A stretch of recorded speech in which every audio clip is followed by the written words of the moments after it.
경제하는 사람들의 마음을 읽어보는 코너 호모 이코노미쿠스입니다. 넷플릭스 즐겨 보시나요? 영화며 드라마며 요즘 넷플릭스 보는 재미에 빠진 분들 많으시죠? 특히 이제 한 사람 아이디를 여러 사람이 공유할 수 있다 보니까 넷플릭스 개 모임 같은 유행을 낳기도 했는데요. 앞으로 이 계정 공유가 어려워질 거란 소식에 네티즌들 사이에 갑론을박이 한창입니다. 김덕진 한국인사이트 연구소 부사장과 알아보도록 하겠습니다. 네, 부소장님 안녕하세요. 네, 안녕하세요. 반갑습니다. 넷플릭스 이용하시는 분들 네.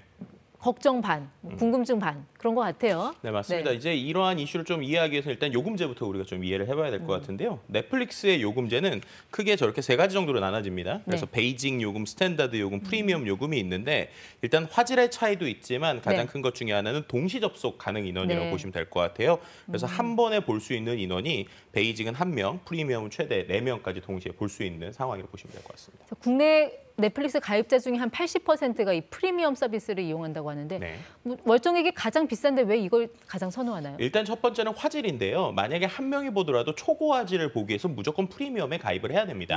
그리고 이제 4명이서 동시에 볼 수 있다라고 하는 이 두 가지 장점 때문에 어떻게 보면 14,500원짜리를 쓰시는 것 같은데요. 그래서인지 보통 저 아이디를 가지고 한 명이서 보진 않고 저 4명이서 이렇게 나눠보는 이른바 그래서 넷플릭스가 넷이 봐서 넷플릭스다 이런 이제 온라인상의 농담이 있을 정도인데 근데 이제 저 약관을 좀 찾아보게 되면 공유를 하더라도 가족 구성원이나 아니면은 이제 어떤 동거인가만 이제 계정을 공유하게 돼 있습니다. 그러니까 그렇지 않은 개인과는 공유하지 않게 되어 있는데요. 약관에 저렇게 명시가 돼 있더라도 우리나라뿐만 아니라 전 세계적으로 이렇게 4명 정도 나눠 쓰는 것들이 거의 일상이 되고 있다고 볼 수 있을 것 같고요. 친구들과 커뮤니티를 통해서 만난 사람들이 같이 요금을 분할해서 내는 이러한 문화들도 있기도 합니다. 그래서 등장한 게 넷플릭스 개모임 이런 것도 있잖아요. 네, 그렇죠. 일종의 개모임이라고도 할 수도 있고 또 파티원 이렇게 표현도 하는데요. 원래 파티라고 하는 게 이제 인터넷 게임에서 임시적으로 한 팀을 이뤄서 뭔가를 하는 것을 말하거든요. 근데 여기 보시는 것처럼 넷플릭스 4인 팟, 그러니까 4명이서 파티를 만들어서 요금을 나눠내자 이런 것들이라고 보시면 될 것 같습니다.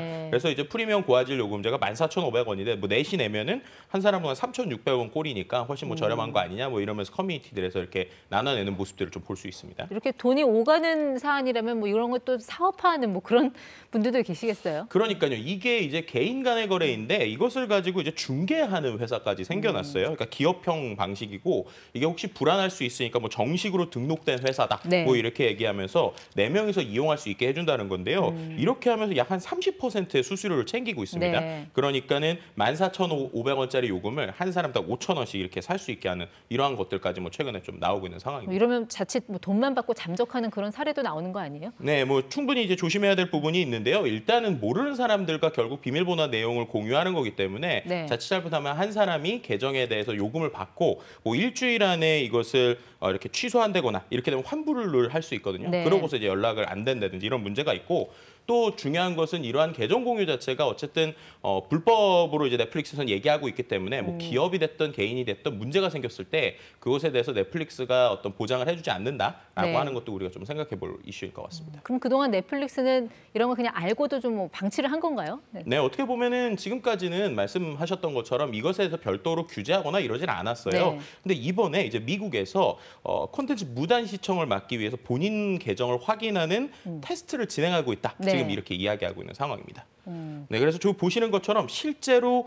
어떠한 저 방식이 어떤 식으로 되어 있는 거냐면요. 예를 들어서 제가 뭔가 로그인을 해요. 로그인을 한 다음에 이 안에서 뭔가 다른 IP, 그러니까 다른 지역에 있거나 불특정한 패턴이 들어왔을 때 그 사람들에 대해서 핸드폰으로 확인하고 그 부분에 있어서 저렇게 시청을 위한 자신만의 계정이 필요하다. 이런 이제 어떤 공지 아니면 내용들 지금 알리고 있는 상황으로 보시면 그 접속자가 정말 가족인지 아니면 친구인지 이거를 넷플릭스가 어떻게 잡아냈는지 그게 좀 궁금하네요. 그러니까 이 부분을 지금 어떻게 하고 있냐. 예를 들면은 비정상적인 패턴이 나왔을 때 일단은 인증을 보내요. 그럼 비정상적인 패턴이라는 거 예를 들면은 평상시에 접속하지 않는 곳에서 접속을 했다거나 아니면은 동시에 접속을 했는데 전혀 먼 곳에서 접속했거나 이런 것들이겠죠.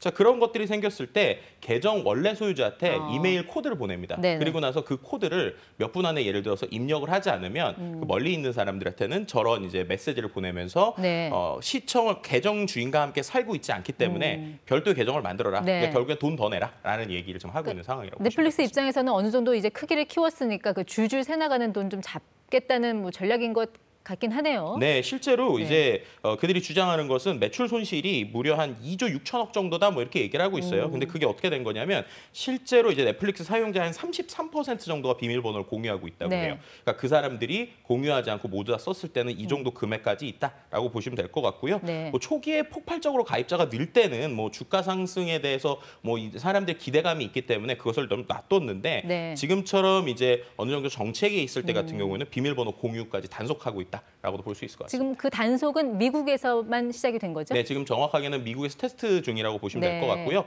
뭐 우리나라나 어떤 전 세계적으로 퍼진다라는 공지는 아직까지는 없는 상황입니다.